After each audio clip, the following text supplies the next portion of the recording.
우리는 종종 리더십이 성공, 발전, 그리고 심지어 그룹이나 커뮤니티의 안정성의 열쇠로 여겨지는 사회에 살고 있습니다. 리더는 기업, 정치 또는 심지어 가정이나 사회적 그룹과 같은 더 친밀한 맥락에서 사람들을 인도하고 영감을 주며 이끕니다. 그러나 우리가 스스로에게 던져야 할 질문이 있습니다. 우리는 우리의 리더를 무비판적으로 신뢰할 수 있을까요? 사실 많은 상황에서 사람들은 윤리, 투명성, 그리고 선한 의도로 그들을 인도해야 할 리더들에 의해 속고 있습니다. 우리가 리더의 영향 아래에 있을 때 우리는 그들에 의해 우리가 속고 있음을 깨닫지 못한 채 그룹 전체에만 피해를 주는 것이 아니라 우리의 비전과 자유의지에까지 피해를 줄 수 있습니다. 이 글의 목적은 리더가 지침을 제공하는 것이 아니라 권력을 조작적으로 사용하여 현실을 왜곡하고 리더십을 따르는 사람들의 자율성을 약화시키는 리더들을 따를 때 우리가 겪을 위험에 대해 성찰을 일으키는 것입니다. 우선 리더가 권력과 영향력의 자리에 있을 때 그들은 그들의 추종자들의 행동에 상당한 영향을 미친다는 것을 이해하는 것이 중요합니다. 그들은 사람들을 인도하고 지침을 줄 수 있는 능력을 가지고 있지만 또한 추종자들이 무엇이 진실인지 또는 무엇을 해야 하는지에 대한 인식을 조작할 수도 있습니다. 이 권력은 과소평가해서는 안 됩니다. 왜냐하면 많은 경우 미래에 대한 가상의 비전을 내세우면서 리더들은 자신의 추종자들이 현실에 있는 위험이나 결점을 인식하지 못하게 하여 이상적인 미래를 제시하는 경우가 있기 때문입니다. 대부분의 경우 그들은 더 나은 미래에 대한 약속을 매우 설득력 있게 제시하여 많은 사람들이 이를 믿고 가는 길에서 경고 신호를 무시하게 만듭니다. 이것이 바로 본질적인 조작입니다. 리더의 조작은 매우 강력한 도구가 될 수 있습니다. 그리고 추종자들의 마음을 조종하는 가장 일반적인 방법 중 하나는 비전을 창출하는 것입니다. 이는 모든 것이 지금보다 나아질 미래를 내세우며 기회로 가득한 미래를 그리는 것입니다. 이 약속된 미래는 성공, 부, 평화 또는 심지어 집단적 꿈의 실현으로 이루어질 수 있습니다.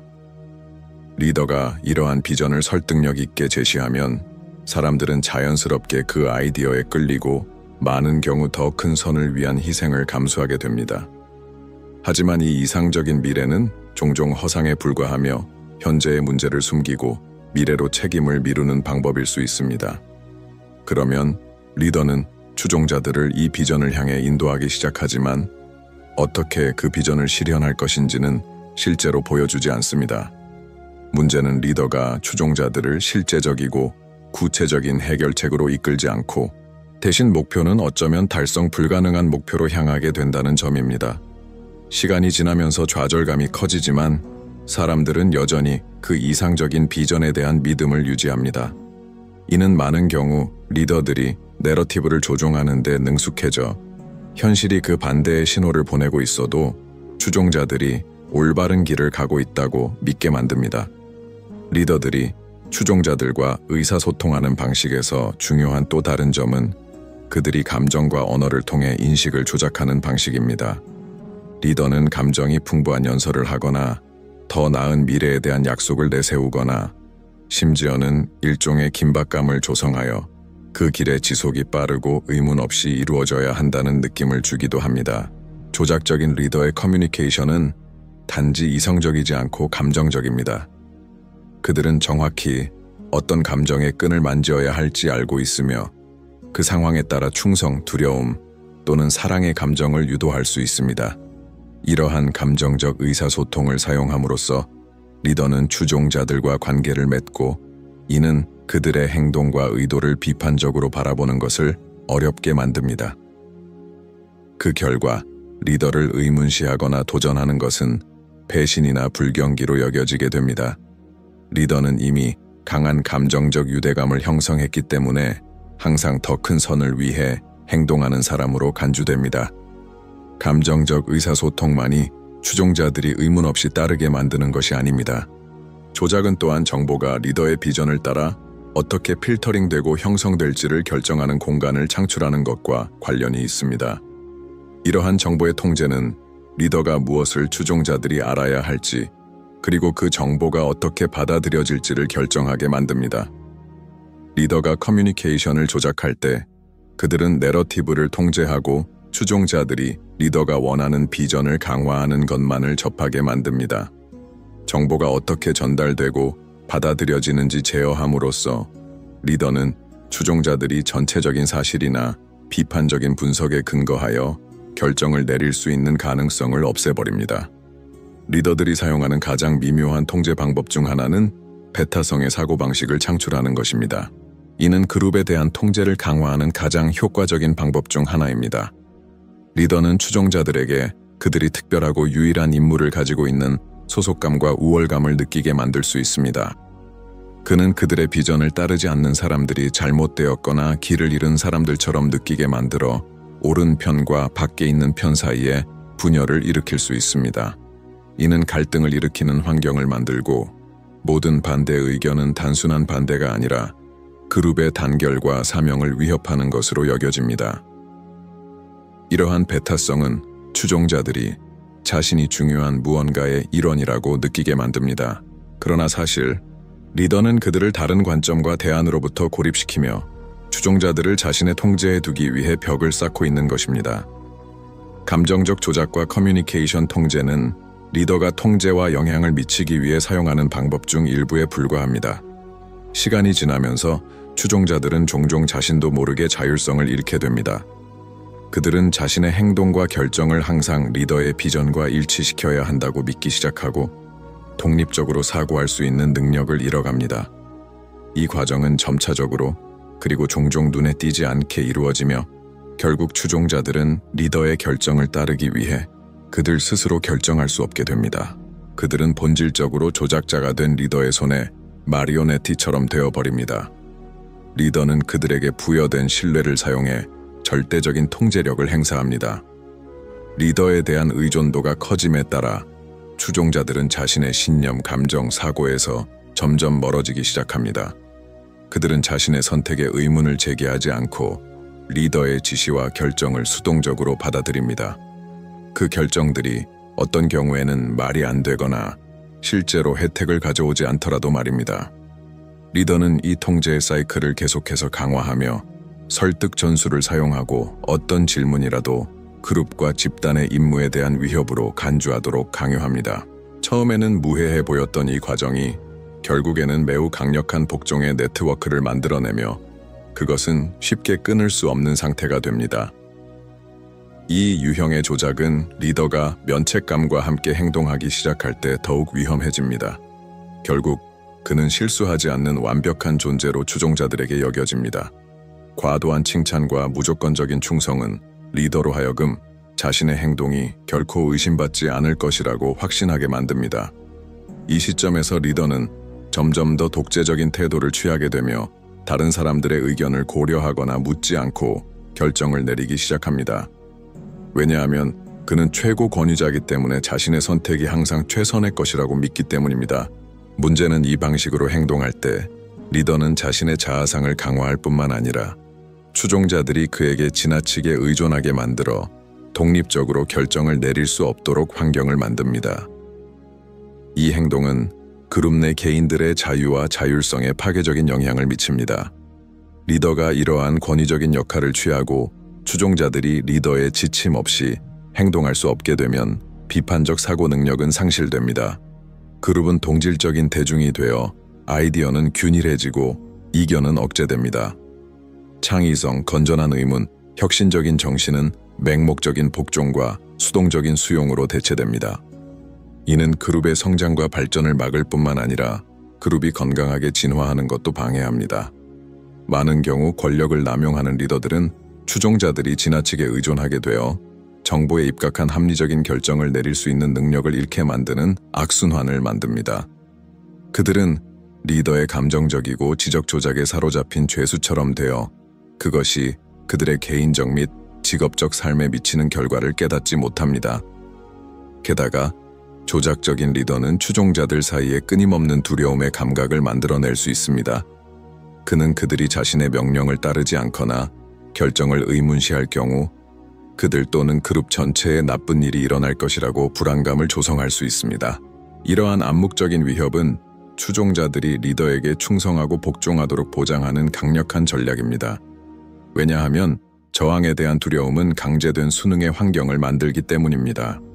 시간이 지나면서 이 두려움의 역학에서 발생하는 불안과 스트레스는 개인들의 감정적, 신체적 웰빙에 심각한 영향을 미칠 수 있습니다. 장기적으로는 이러한 지속적인 경계 상태와 불안감은 깊은 탈진으로 이어져 추종자들이 비판적이고 독립적인 사고를 할 수 없게 되어 리더의 통제에 완전히 흡수됩니다.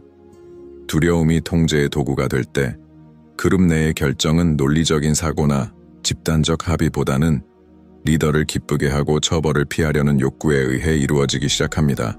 이것은 독성 환경을 만들어내며 사람들은 리더에 도전하는 것의 결과가 두려워 자신의 의견을 표현하거나 새로운 아이디어를 제시하는 데 주저하게 됩니다. 리더가 실수를 하고 있을 때조차도 그의 명령에 대한 복종은 대체 방안을 찾거나 오류를 수정하려는 시도보다 더 중요하게 됩니다. 이러한 역학은 그룹의 성장을 방해하고 그룹이 성장하거나 혁신적으로 발전하는 대신 두려움이 주요한 의사결정 동력이 되는 정체 상태로 빠지게 만듭니다. 감정적 통제의 문제는 리더가 추종자들의 감정적 취약성을 이용하기 시작할 때 더 교묘하게 나타납니다. 그는 이 취약성을 더 많은 조작으로 변형시켜 그들을 의존적인 감정적 관계로 몰아넣을 수 있습니다. 이는 특히 리더가 구세주나 멘토와 같은 인물로 변모할 때 효과적입니다. 추종자들은 그를 유일한 감정적이고 심리적인 지지자로 여깁니다. 이러한 역학에서는 추종자들이 리더를 완전히 신뢰하게 되며 리더는 그들의 삶에서 중요한 존재로 자리 잡습니다. 이 관계는 너무 강하게 형성되어 그들을 의문시하거나 그로부터 벗어나는 것이 상상조차 되지 않게 만듭니다. 이 관계의 문제는 감정적 의존성을 만들면서 리더가 추종자들의 감정을 조작하기 시작할 수 있다는 점입니다. 그는 그들에게 나는 당신이 계속 가게 해야만 한다고 말하거나 나 없이는 당신은 아무것도 아니다라고 말하며 자신의 삶이나 성공이 리더와 전적으로 연결되어 있다고 느끼게 만듭니다. 이런 종류의 감정적 조작은 가장 식별하기 어려운 형태이며 가장 위험한 형태입니다. 왜냐하면 추종자들은 단지 행동만 통제되는 것이 아니라 그들의 감정과 느낌까지도 조종당하기 때문입니다. 시간이 지남에 따라 리더의 조작은 너무 깊게 뿌리내려서 추종자들은 자신의 현실인식이 틀렸다고 의문을 제기하기 시작할 수 있습니다. 그들은 자신에 대해 의심을 하거나 결정을 내리거나 심지어 그들의 깊은 신념까지도 의심하게 될 수 있습니다. 모든 것이 리더가 그들을 불안하고 의존적인 상태로 만들었기 때문에 일어나는 일입니다. 자기 자신과 현실 인식에 대한 신뢰 부족은 추종자들이 리더의 통제에서 벗어나는 것을 더 어렵게 만듭니다. 조작이 심화되면서 추종자들은 종종 자신의 정체성을 잃기 시작합니다. 그들은 이제 자신을 고유한 의견과 욕망을 가진 개인이 아니라 리더가 부과한 아이디어와 방향에서 벗어날 수 없는 그룹의 일원으로 보기 시작합니다. 이 변화는 점진적이어서 추종자들이 개인적인 자율성을 잃었을 때를 인식하기 어려울 수 있습니다. 많은 경우 그들은 자신이 자발적으로 행동하고 있다고 믿을 수도 있지만 실제로는 리더가 오랫동안 그들의 결정을 통제하고 그들의 생각을 조종한 결과에 반응하고 있을 뿐입니다. 이것의 영향은 개인적으로뿐만 아니라 집단적으로도 파괴적입니다. 만약 전체 그룹이 비판적으로 사고할 수 없게 되고 리더의 감정적 조작을 바탕으로 행동한다면 그 결과는 재앙적일 수 있습니다. 논의 분석 및 다양한 관점의 평가를 바탕으로 이루어져야 할 결정들이 잘못된 방식으로, 그러나 통일된 방식으로 이루어지게 됩니다. 그런 다음 리더는 단순히 추종되는 인물이 아니라 숭배되는 인물이 되고 그의 말과 행동은 추종자들에게 유일한 진리가 됩니다. 이는 사고의 다양성이 그룹의 단합을 위협하는 것으로 간주되고 리더의 비전을 도전하는 모든 시도는 빠르게 침묵을 강요받는 문화로 이어집니다. 게다가 조작적인 리더는 자신의 입장을 강화하기 위해 피해자 역할을 할 수도 있습니다. 그는 그룹의 문제를 이해하는 유일한 인물로 자신을 위치시키거나 심지어 다른 사람들의 잘못으로 인해 고통받고 있는 사람으로 자신을 보일 수 있습니다. 이 피해자 역할은 추종자들 사이에서 공감과 충성심을 불러일으키는 매우 효과적인 방법입니다. 왜냐하면 리더가 피해자로 자리매김함으로써 추종자들과의 감정적인 유대를 강화하기 때문입니다. 그는 추종자들에게 리더의 싸움이 바로 그들의 싸움이며 만약 뭔가 잘못되면 그 잘못은 항상 다른 사람들에게 책임이 돌아가게 만든다고 생각하게 만듭니다. 이 전략은 정치적이고 사회적인 맥락에서 자주 사용되며 리더는 자신을 마르티르로 내세우고 그를 공격하거나 그를 이해하지 못하는 사람들에 의해 부당하게 공격받고 있다고 주장할 수 있습니다. 그렇게 함으로써 리더는 더 많은 충성을 얻게 되며 추종자들은 그들이 리더를 보호하고 방어하고 있다는 느낌을 가지게 됩니다. 피해자 역할은 리더와의 감정적 유대를 만들 뿐만 아니라 종속과 의존의 사이클을 강화시킵니다.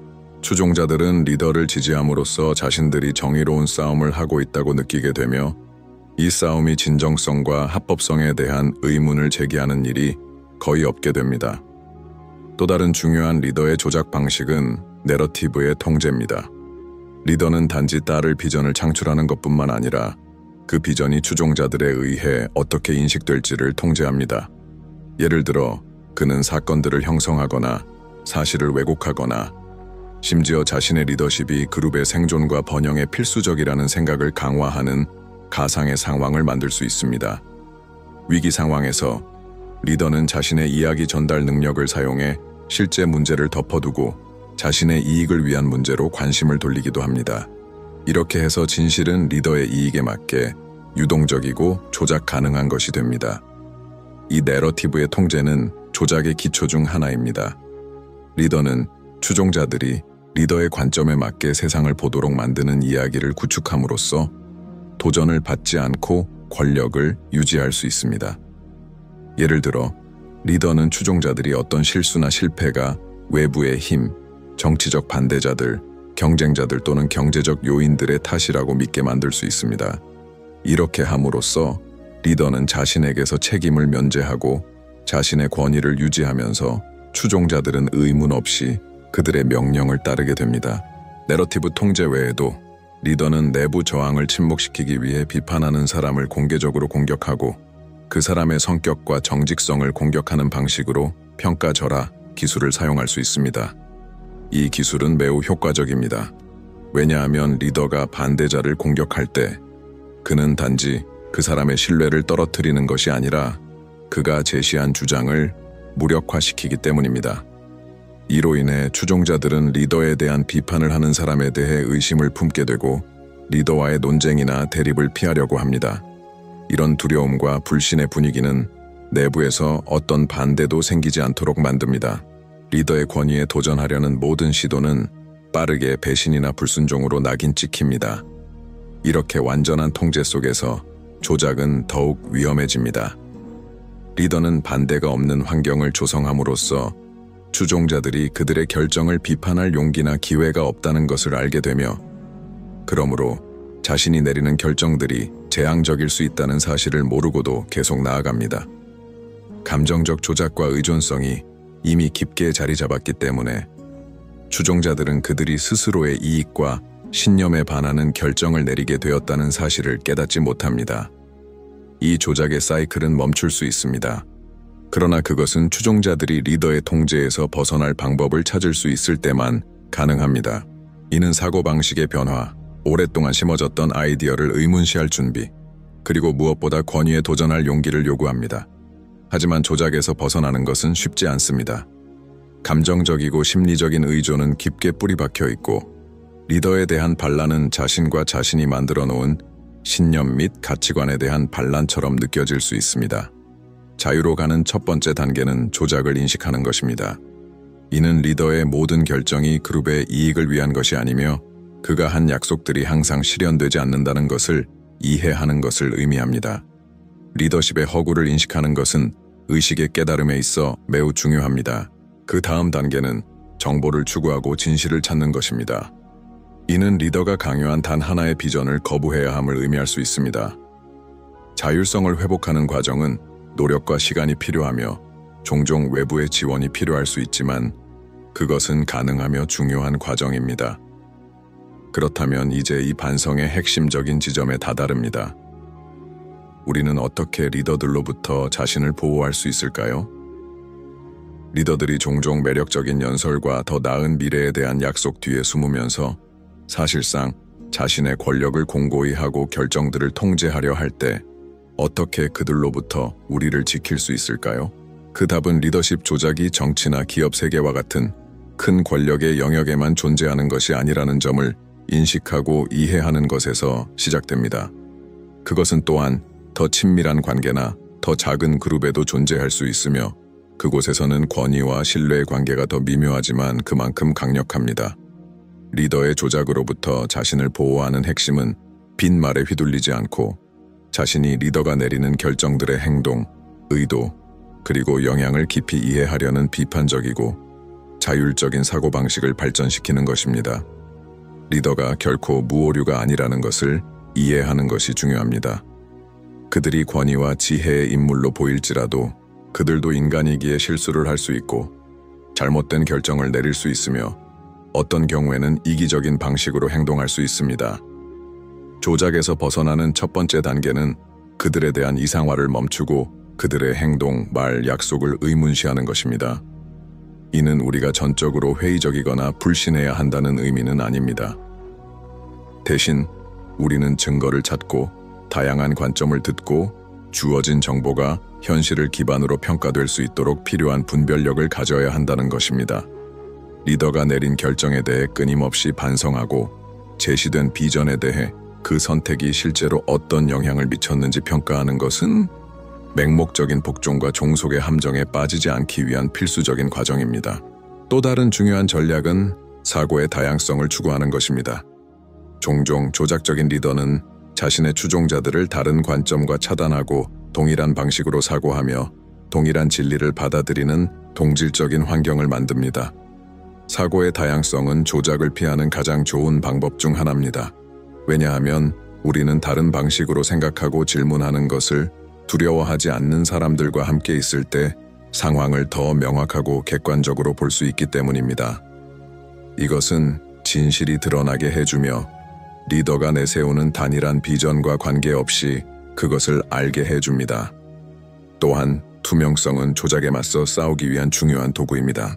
통제를 추구하는 리더는 대개 중요한 사실을 숨기고 현실을 왜곡하여 자신의 이익에 맞게 정보를 통제하는 사람들이기도 합니다. 만약 투명성이 부족하고 정보가 과도하게 통제되는 환경에 있다면 그것은 경고 신호가 되어야 합니다. 투명성은 신뢰를 창출하고 관련된 모든 사람들이 상황을 완전히 이해할 수 있도록 해줍니다. 이는 정보에 기반한 결정을 내리고 조작을 피하기 위해 필수적입니다. 자기 반성도 중요한 역할을 합니다. 리더십이 강하고 맹목적인 따름에 대한 압박이 클 때 우리는 종종 자신의 정체성을 잃고 그룹의 기대에 맞춰 행동하기 시작합니다. 자기 반성은 우리가 누구인지, 무엇을 믿고 우리의 진정한 의도가 무엇인지를 끊임없이 평가할 수 있게 해줍니다. 이는 우리가 우리 자신에게 충실하도록 도와주며 외부의 영향에 휘둘려 우리의 원칙과 맞지 않는 행동을 하지 않도록 해줍니다. 이 모든 요소 외에도 저항의 힘을 강조하는 것이 중요합니다. 저항은 반드시 직접적인 싸움이나 공격적인 대립을 의미하지 않습니다. 종종 가장 효과적인 저항은 조용하고 지혜롭게 계속해서 의문을 제기하고 대안을 찾는 것입니다. 리더가 자신의 아이디어를 유일한 진리로 강요하려 할 때 그에 도전하는 것은 단순히 결정을 의문시하지 않거나 그룹의 자율성을 촉진하는 행동을 취하는 것만큼 간단할 수 있습니다. 지혜로운 저항은 감정적인 충동이나 대립을 원하는 욕망이 아니라 진리, 정의, 그리고 균형을 끊임없이 추구하는 것입니다. 조작이 어떻게 이루어지는지 이해함으로써 우리는 주변 사람들을 보호하는 전략도 채택할 수 있습니다. 많은 경우 조작적인 리더는 추종자들이 정보 부족과 무지로 인해 계속해서 그들의 통제하에 있게 만듭니다.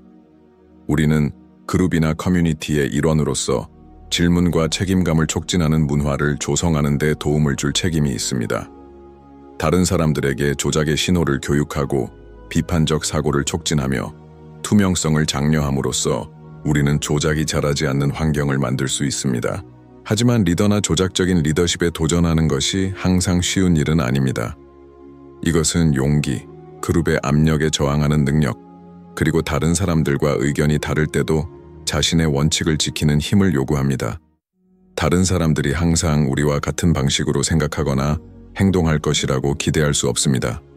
하지만 진정한 자유와 리더십은 우리가 역경에 직면했을 때도, 그리고 도전을 받았을 때도 정직하게 행동할 수 있을 때 옵니다. 따라서 도전은 지속적이며 자율성과 진리를 추구하는 싸움은 결코 과소평가해서는 안 됩니다. 결국 리더들이 우리의 인식과 행동을 어떻게 형성할 수 있는지에 대해 반성하면서 진정한 리더십은 통제와 조작을 행사하는 것이 아니라 신뢰를 불러일으키고 사고의 자유를 촉진하며 모든 사람들의 행복을 위해 투명하고 윤리적인 행동을 하는 것이라는 점이 분명해집니다. 우리는 리더를 선택할 때 신중해야 하며 그들의 의도와 행동을 의식적이고 비판적으로 질문해야 합니다. 맹목적인 충성이나 소속감을 추구하는 것이 우리의 깊은 가치관에 맞지 않는 행동을 수용하게 만들어서는 안 됩니다. 진정한 리더십은 상호 존중, 신뢰, 그리고 공익을 위한 헌신을 바탕으로 만들어지며 통제나 조작에 기반한 것이 아닙니다. 선택은 우리에게 달려 있습니다. 우리는 조작당할 수 있거나 우리의 삶에서 진정으로 믿을 수 있는 리더가 될 수 있습니다. 중요한 것은 우리가 정말로 신뢰할 수 있는 리더와 단지 우리를 통제하려는 리더를 구분할 수 있는 능력입니다.